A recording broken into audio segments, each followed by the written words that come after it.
For the next couple of minutes, I'm going to let my inner geek come out, and I hope y'all don't mind. And if you don't, I appreciate it. And if you do, don't watch the video, but something tells me you will be watching.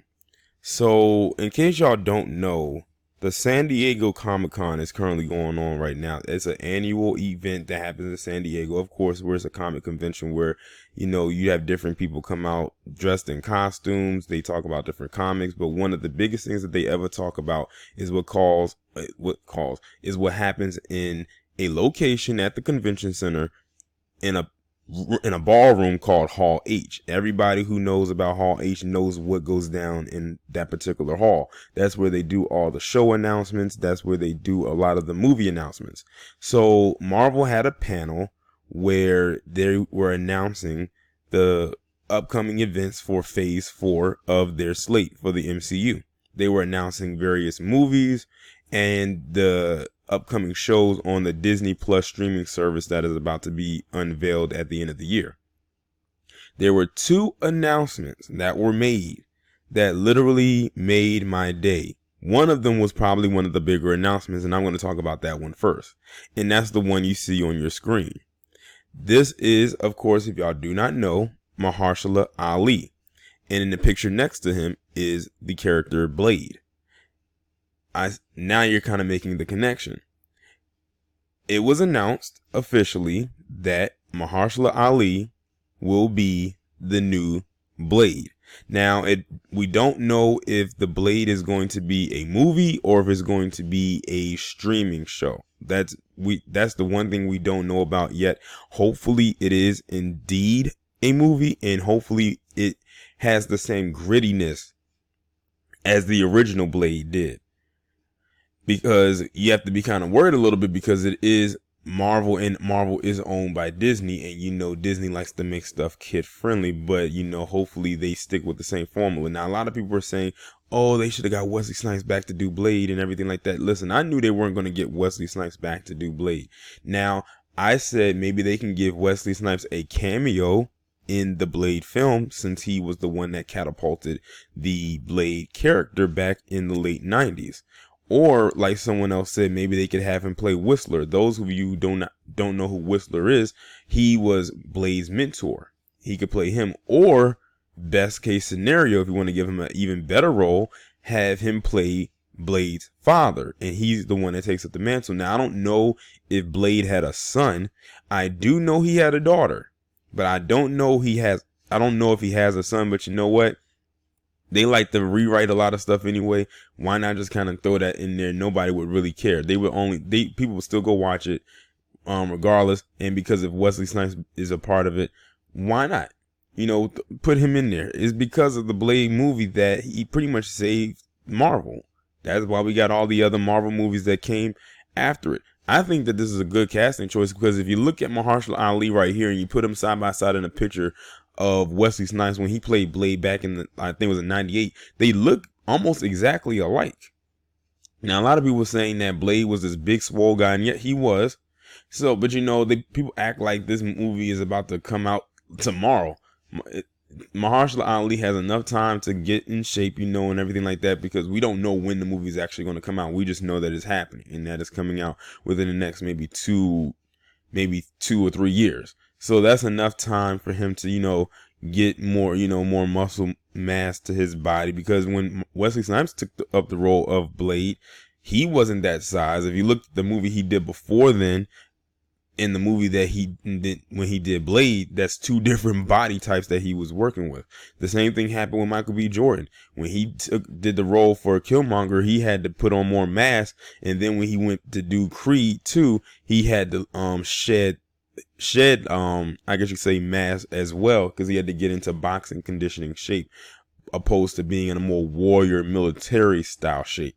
So it can definitely be worked out, with him. He's going to have one of the best trainers and everything like that. So we shouldn't really have to worry. But I'm definitely looking forward to it. And I'm actually very glad that he got casted, because Mahershala Ali is a very good actor. And I said this one right here is going to really cement his career right here. And it's something that's going to be different for him, because I don't think he's ever done any heavy action type films. So I'm definitely looking forward to it. So congratulations to him getting in this part. And I'm going to move on to the next person that I'm excited about. So this was the other announcement that I was excited about. It didn't really get as much attention as I wanted it to. And I think it's mainly because Mahershala Ali getting cast as Blade really overpowered it. And there's no problem with that because we're going to talk about it right here. If you don't know who this woman is, her name is Teyonah Parris. The first time I ever saw her, she was in that movie Dear White People back in 2013. And I really did not like her character. Anybody who saw that movie knows that her character was one of the worst characters in the movie. She was the one who wore the blonde wig. She had the huge self-hate issues. She only wanted to be with a white guy and things of that nature. And by the end of the movie, she ended up sleeping with the black guy who was like the most popular guy on campus and everything like that. But then she's also done some other roles. She was in this show called Survivor's Remorse. She did a few episodes of Empire. She was in that movie Chirac. So she's been around for a while and she's done some very notable roles. Nothing completely big to really catapult her into the status that she should be. But now she will definitely be getting some more attention because now she has been cast as Monica Rambeau in the new WandaVision Disney streaming service show. And WandaVision is basically the show about Scarlet Witch and Vision, and her character's going to be introduced in this as well. Now, if y'all didn't see Captain Marvel, Monica Rambeau's character was actually introduced in that movie, but she was a little girl. So in that movie, she was like 9. So in this show, she's going to be a grown adult. Now, I don't know what they're going to do with her. I don't know if they're just going to have her start off as the agent version of Monica Rambeau, because if you don't know, Monica Rambeau was like an agent, like a detective agent type of person before she really got her powers. And if y'all ever get a chance, make sure y'all go and Google Monica Rambeau's powers and abilities. This woman right here is well worth the hype. Like, her power set is like off the charts. She's one of the most powerful people in any Marvel, I would say any Marvel publication. And I think she got introduced back in the 80s. And if I remember correctly, the creator of the character said that he modeled her after Pam Grier. Y'all can go and look that up too. But I remember them saying that he modeled her after Pam Grier. So you know that he definitely wanted to make her look like a black beauty icon. Because, you know, Pam Grier back in the day, back in the 70s, every guy wanted a piece of Pam Grier. She was like the Halle Berry of the 70s, so to speak. Halle Berry before Halle Berry. But I'm glad that they casted her. And to be honest, when I first learned about the whole Monica Rambeau character, and I said if they ever brought her to the big screen or even brought her character to life, Teyonah Parris would be one of my picks. She wasn't my top choice, but she was definitely one of my choices, you know, as far as, you know, if the person was to get cast, that she would definitely be one of the people that I would choose.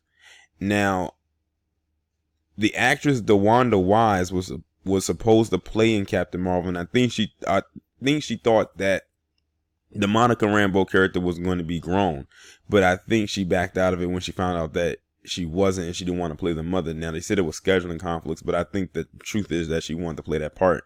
But to be honest, there's always room for her to play Storm. Let me pull up a picture of DeWanda Wise so y'all can get an idea what she looks like. This is DeWanda Wise. And I think that she would actually be a good candidate for Storm. Her and a couple other people that come to mind that could play her. Like I said, she was supposed to be in Captain Marvel, but she backed out. She said scheduling conflicts, but like I said, I think it's because she wanted to play Monica Rambeau. But turns out that Monica was only going to be a little girl in the movie, and that's why she backed out of the role. That's what I believe. But she could be a candidate to play Storm. You know, and a couple of other people. It was somebody else that they said was going to be a candidate to be her. I forgot who they said it was going to be. But either way, I'm very glad of the casting choices that they went for the two characters that I did talk about. Y'all let me know what y'all think about this down in the comments. Like, share, subscribe. I will talk to you in the next one.